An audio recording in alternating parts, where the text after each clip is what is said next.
नमस्कार दोस्तों, आप सभी का मेरे चैनल 9 अनंतम ज्ञान में स्वागत है।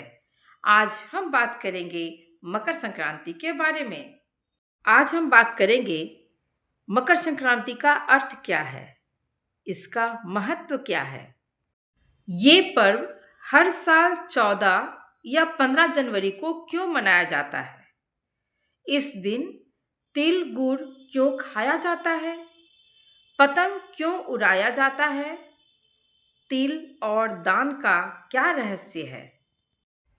इस पर्व को इतना शुभ क्यों माना जाता है? यह पर्व हमें क्या सिखाता है? इन सब के बारे में मैं काजल शर्मा आप सबको इस वीडियो में विस्तार से बताने जा रही हूँ। इसलिए इस वीडियो को अंत तक जरूर देखें, क्योंकि 9 बिंदुओं के माध्यम से आप मकर संक्रांति के धार्मिक, वैज्ञानिक और जीवन से जुड़े महत्वों को जान पाएंगे। दोस्तों, आज मकर संक्रांति के दिन मैं चकिया में उस स्थान पर आई हूँ जहाँ विराट रामायण मंदिर का निर्माण होना है और विश्व का सबसे बड़ा शिवलिंग स्थापित होने के लिए रखा गया है। जैसा कि आप सभी जानते हैं कि मकर संक्रांति भारत के प्रमुख त्योहारों में से एक है। तो आइए अब जानते हैं पहला बिंदु, मकर संक्रांति का वास्तविक अर्थ। दोस्तों, मकर का अर्थ है मकर राशि और संक्रांति का अर्थ है परिवर्तन, अर्थात जिस दिन सूर्य धनु राशि से मकर राशि में प्रवेश करता है उसी दिन को मकर संक्रांति कहा जाता है। यह पर्व हमें सिखाता है कि परिवर्तन जीवन का नियम है। अब दूसरा बिंदु है सूर्य आधारित पर्व। यह मकर संक्रांति एकमात्र ऐसा प्रमुख भारतीय त्योहार है जो चंद्र कैलेंडर पर नहीं बल्कि सूर्य कैलेंडर पर आधारित है। सूर्य पंचांग पर आधारित होने के कारण यह लगभग हर वर्ष 14 जनवरी को ही आता है। तीसरा बिंदु है उत्तरायण का आरंभ। इस दिन से सूर्य की यात्रा दक्षिणायन से उत्तरायण की ओर शुरू होती है। उत्तरायण को शुभ माना जाता है क्योंकि इससे दिन बड़े और रातें छोटी होने लगती है, ठंड कम और गर्मी बढ़ने लगती है। शास्त्रों में उत्तरायण को अत्यंत शुभ काल माना गया है और इसे देवताओं का दिन भी कहा गया है। यह पर्व हमें अंधकार से प्रकाश की ओर जाने का संदेश देता है। आइए अब बात करते हैं चौथे बिंदु की, ऋतु परिवर्तन का संकेत। दोस्तों, ठंड धीरे धीरे कम होने लगती है और वसंत ऋतु का आगमन होता है। मकर संक्रांति ठंड से गर्मी की ओर और जड़ता से सक्रियता की ओर बढ़ने का संकेत है। यह त्योहार प्रकृति के साथ तालमेल का पर्व है। बिंदु 5, किसान और फसल का उत्सव। मकर संक्रांति सिर्फ धार्मिक नहीं बल्कि कृषि से जुड़ा हुआ पर्व भी है। जैसे गन्ना, धान, तिल, चना, मूंगफली जैसी नई फसलें घर आती है, किसानों की मेहनत रंग लाती है। नई फसल के आगमन से आभार और प्रसन्नता का भाव प्रकट होता है। यह पर्व किसानों की मेहनत, धैर्य और सफलता का उत्सव है और हमें सिखाता है कि अगर हम धैर्य पूर्वक मेहनत करें तो सफल अवश्य होंगे। दोस्तों, वीडियो पसंद आ रही हो तो लाइक जरूर कर दें। अब बात करते हैं बिंदु 6 की, भारत की विविधता एक भावना। भारत के अलग अलग राज्यों में इसे अलग अलग नामों से मनाया जाता है।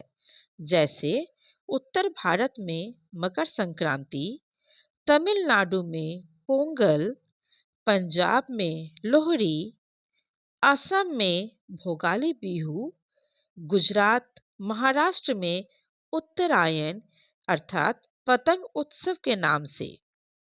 लेकिन इतनी विविधताओं के बावजूद भी यह हमें एक ही भावना सिखाती है, वो है खुशी, समृद्धि, नई शुरुआत और सकारात्मकता की। सातवां बिंदु है पौराणिक और आध्यात्मिक महत्व का।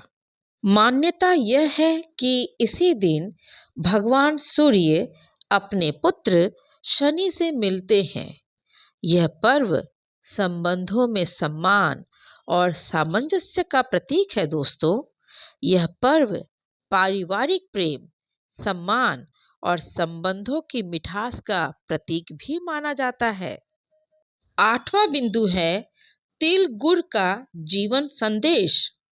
मकर संक्रांति पर तिल और गुड़ खाने की परंपरा है दोस्तों।